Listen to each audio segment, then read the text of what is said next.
Hey guys, Crystal here with the Crystalina Perspective. Today we are going to be doing some event planning for the holidays. For those of you that may not know, the USA has a ton of holidays that are coming up, from Halloween to Thanksgiving to Christmas Eve, Christmas Day. We have Kwanzaa and Hanukkah, as well as New Year's Eve, New Year's Day, and tons of other holidays that are out there.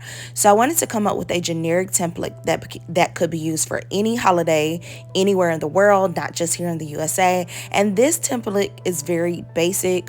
You just simply add whatever colors you need for your particular holiday or event. And you start off with some boxes, you embellish, and then you plan out your event.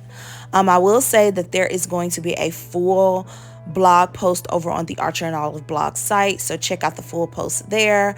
But as you guys can see here, I'm just simply embellishing with some washi and stickers that I found in my stash. So I highly encourage you to see what you have in your stash before buying anything new.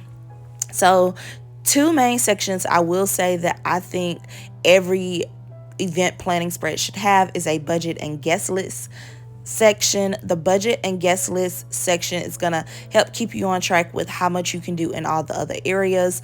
For my particular spread, I did add a health section stating that guests had to test negative for COVID and flu, just as a safety advisory, since those diseases are prominent here in the USA. So let me know what you think.